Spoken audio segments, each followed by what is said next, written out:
दोस्तों नमस्कार।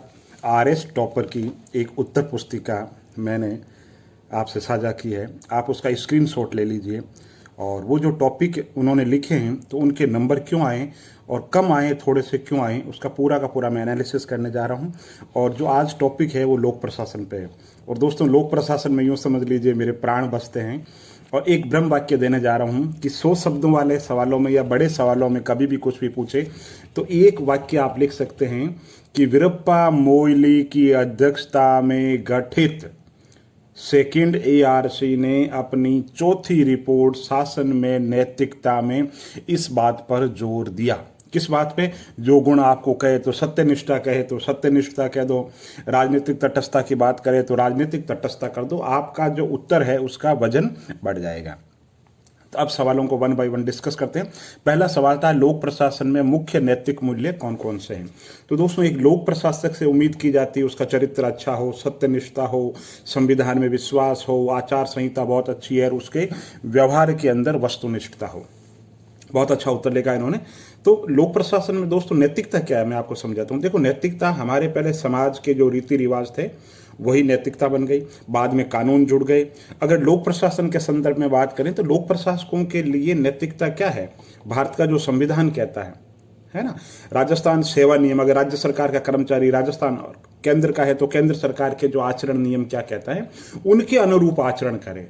राजस्थान सेवा नियम या लोक सेवा जो नियम है उनके तहत वो आचरण करे। उसका चरित्र कैसा होना चाहिए? राजनीति से बिल्कुल लेन देन नहीं होना चाहिए। चरित्र अनाम चरित्र होना चाहिए, निष्पक्षता के साथ में काम करना चाहिए, वस्तुनिष्ठता के साथ में काम करना चाहिए, किसी के प्रति कोई पूर्वाग्रह नहीं होना चाहिए।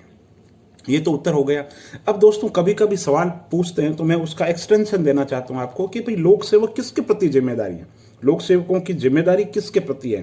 तो दोस्तों लोक सेवकों की जिम्मेदारी पर बोलते हुए भारत की पूर्व प्रधानमंत्री इंदिरा गांधी ने कहा था कि मैं प्रतिबद्ध नौकरशाही की बात करती हूँ। जो लोक सेवक है प्रतिबद्ध हो, लेकिन किसके प्रति प्रतिबद्ध हो?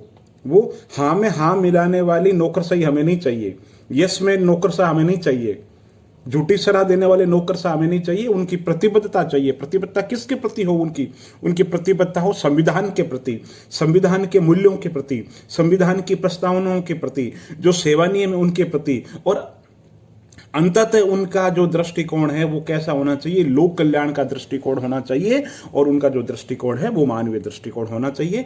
तो लोक प्रशासकों का चरित्र है राजनीतिक तटस्थ, निष्पक्षता, संविधान में विश्वास, वस्तुनिष्ठ प्रकृति का होना चाहिए। बहुत अच्छा उत्तर लिखा इन्होंने। दूसरा सवाल था नियंत्रण का विस्तार। ये इनको आ नहीं रहा था।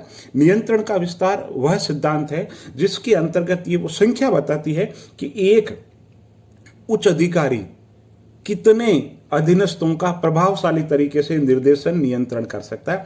दोस्तों मैं एज ए टीचर क्लास में कितने बच्चों को पढ़ा सकता हूं? तो मेरा ऐसा मानना है कि 25 से अगर ज्यादा को मैं पढ़ाता हूं तो अच्छे तरीके से कंट्रोल नहीं कर पाऊंगा। तो मेरा नियंत्रण का विस्तार संख्या कितनी हो गई? 5 हो गई, है ना। तो नियंत्रण का विस्तार यानी कि एक उच्च अधिकारी या एक व्यक्ति कितने लोगों का कंट्रोल डायरेक्शन कर सकता है। तो ये उसके व्यक्तित्व पे भी निर्भर करता है, काम की प्रकृति पे भी निर्भर करता है। जैसे आज अब यूट्यूब आ गया है ना, तो यूट्यूब पे तो बहुत सोशल मीडिया का समय है, इंटरनेट आ चुका, तो बहुत ज़्यादा लोगों को भी निर्देशित नियंत्रित की जा सकता है। तो व्यक्तित्व कैसा है जो है ना, और जिन लोगों को डील कर रहे हैं वो कैसे है, काम की प्रकृति कैसी है, भौगोलिक दूरी कितनी, तो बहुत सारे तत्व है वो मायने रखते हैं। नियंत्रण का विस्तार ये संख्या है। ग्रेकुनास ने फॉर्मूला दिया था, वो कभी बाद में पढ़ेंगे, लिखा नहीं इन्होंने। तीसरा है निष्पक्षता। लोक सेवक से जैसे मैंने बताई थी निष्पक्षता उम्मीद की जाती है बिना किसी पूर्वाग्रह के, बिना किसी पूर्वाग्रह के, बिना किसी झुकाव के लोक सेवा के जो नियम है उनके अनुरूप जो काम करना है वो निष्पक्षता। ये भी उन्होंने बहुत अच्छा लिखा। तीसरा था भ्रष्टाचार के कारण। दोस्तों भ्रष्टाचार इस एग्जाम के पॉइंट ऑफ व्यू से भी काम का है, एक सामान्य जनरल स्टडी के हिसाब से है तो भी बहुत काम का है, और साक्षात्कार का भी कॉमन है। तो इसको थोड़ा सा मैं ज्यादा एक्सटेंशन दे देता हूं। तो पहले तो दोस्तों भ्रष्टाचार है क्या? दो बातें करो आप कहो कि भ्रष्टाचार व्यापक रूप में ये है, संकीर्ण रूप में ये है ना। संकीर्ण रूप से जैसे पैसों का लेन देन हो गया, भ्रष्ट आचरण जो है वो। व्यापक रूप से आप गलत काम हो रहे हो, गलत काम हो रहा है, आप चुप बैठे हो, तो ये भी भ्रष्टाचार है। सेंट्रल विजिलेंस कमीशन ने बहुत ज्यादा भ्रष्टाचार के प्रकार बताए हैं। यानी नियमों की अनदेखी कर रहे हो, पक्षपात कर रहे हो, कोई चीज है, आपको पता है, आप चुप बैठे हो गलत काम के प्रति, तो वो भी भ्रष्टाचार है। तो व्यापक अर्थ के अंतर्गत भ्रष्टाचार अधिकारों का दुरुपयोग, स्वविवेक का दुरुपयोग, है ना, किसी भी गलत कार्य को जानते हुए भी चुप रह जाना, वो भी अपने आप में भ्रष्टाचार है। कुछ चाणक्य बातें कहता है भ्रष्टाचार के बारे में, वो आपको बताता हूं, उससे आपकी समझ विकसित होगी। चाणक्य कहता है कि भ्रष्टाचार पता नहीं लगाया जा सकता। क्यों पता नहीं लगाया जा सकता? कि जैसे जल में तैरती हुई मछली पानी पी रही है या नहीं पी रही, हम पता नहीं लगा सकते, उसी तरीके से कोई भी लोक सेवक पैसा ले रहा या नहीं ले रहा, हम पता नहीं लगा सकते। साथ ही चाणक्य कहता है कि जैसे किसी व्यक्ति के मुंह में मिठाई रख करके ये कहो कि उसका स्वाद ना ले, ऐसा नहीं हो सकता ना, वैसे ही संभव नहीं है कोई लोक सेवक रिश्वत ना ले। तो फिर इसीलिए भ्रष्टाचार के निवारण के लिए चाणक्य गुड गवर्नेंस की बात करता है। गुड गवर्नेंस में वो कहता है कि इस समय समय पे जो कर्मचारी है उनका स्थानांतरण होता रहना चाहिए, ऑडिटिंग होना चाहिए, उनके कामों की जांच होती रहनी चाहिए। तो भ्रष्टाचार है क्यों, भ्रष्टाचार के कारण क्यों है, ठीक है। तो जैसे मैंने बताया प्राचीन काल से ही है ये भ्रष्टाचार। तो आधुनिक युग के अंदर बात करें दोस्तों, भारत की अगर बात करें तो आज़ादी के बाद में जब हमारा देश आज़ाद हुआ तो लोक कल्याणकारी राज्य की अवधारणा आई, पैसा बहुत ज़्यादा खर्च करना पड़ा सरकार को, विकास संबंधी कामों पर बहुत ज़्यादा पैसा खर्च करना पड़ा, ये भी एक कारण है। ये कारण है ऐतिहासिक कारण। दूसरा कारण है भौतिकवाद, है ना, भौतिकवादी संस्कृति आज हावी है, दूसरा कारण ये है। तीसरा कारण यह है कि लोक कल्याणकारी राज्य की अवधारणा के साथ के अंतर्गत जो अधिकारियों को शक्तियां दी गई, स्वविवेक की शक्तियां दी गई उनको, इस स्वविवेक की शक्तियां उनका कारण बनी। इसके साथ शहरीकरण हुआ, औद्योगिकीकरण हुआ, कानूनों का क्रियान्वयन प्रभावी तरीके से नहीं हुआ, बहुत सारे कानून बन गए लेकिन मॉनिटरिंग अच्छे तरीके से नहीं हुई। तो ये भ्रष्टाचार के कारण है। इसमें आप ऐतिहासिक कारण, राजनीतिक कारण, है ना, दार्शनिक कारण, इस तरीके के कारण बना करके और अच्छे तरीके से इसको लिख सकते हो। अब भ्रष्टाचार खत्म कैसे हो दोस्तों? तो कानून जो है उनका प्रभावी तरीके से क्रियान्वयन होना चाहिए। बचपन से ही नैतिक शिक्षा पे जोर दिया जाना बहुत ज्यादा जरूरी है।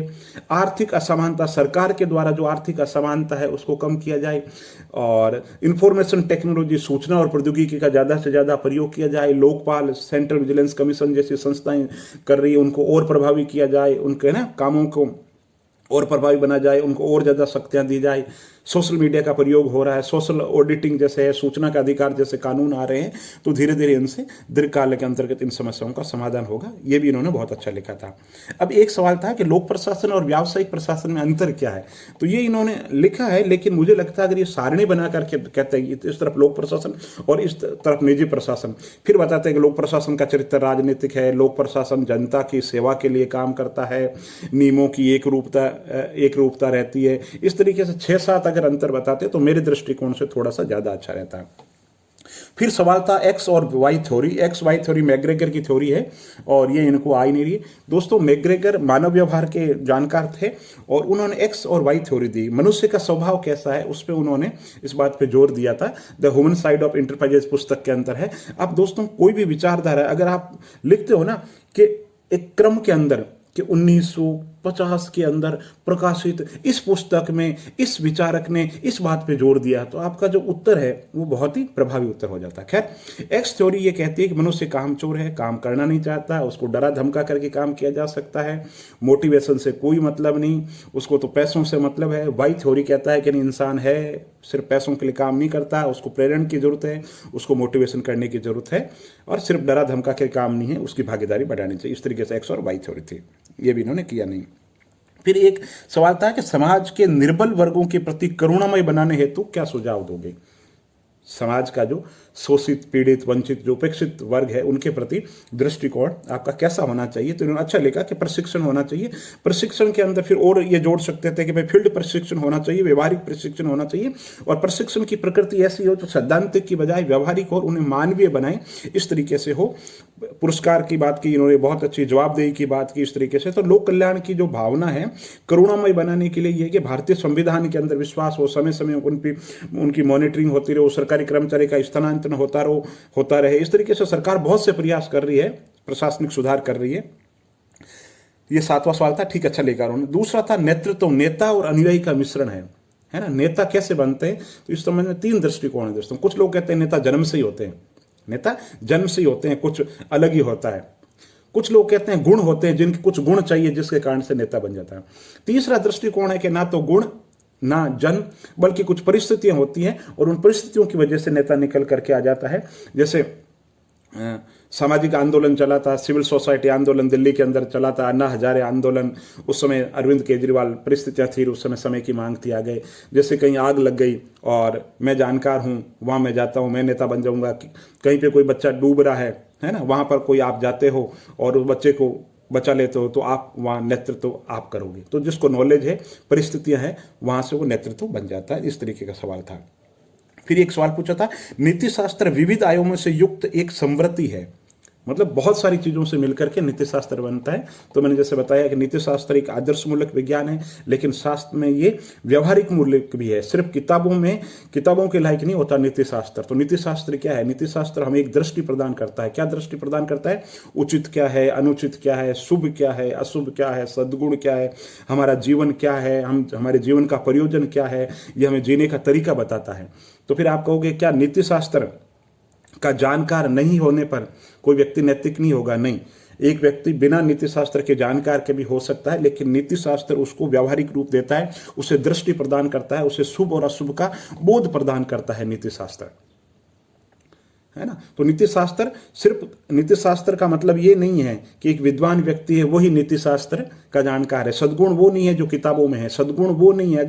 अगर सिर्फ ज्ञान से कुछ होता तो रावण बहुत विद्वान था, कंस विद्वान थे। लेकिन इन लोगों ने, इसका उत्तर क्या है? नीति शास्त्र के जानकार तो थे, लेकिन उन्होंने सिर्फ नीति शास्त्र को सैद्धांतिक रूप से समझा, व्यवहारिक रूप उसको नहीं समझा। तो इसी तरीके से आज जो भ्रष्टाचार है लोक सेवक जीवन के अंतर्गत, उनको सबको पता है नैतिकता क्या है, लेकिन उन्होंने नैतिकता के मर्म को नहीं समझा, नीति शास्त्र को सिर्फ सैद्धांतिक पक्ष को समझा, नीति शास्त्र के जो व्यवहारिक पक्ष है उनको उन्होंने क्रियान्वित नहीं किया।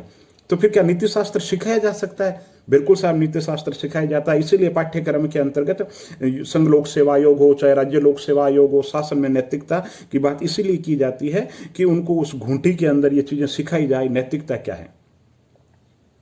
फिर भी हालांकि कुछ लोग करप्ट हो जाते हैं, लेकिन इसका मतलब यही है कि नीति शास्त्र शिक्षणीय है।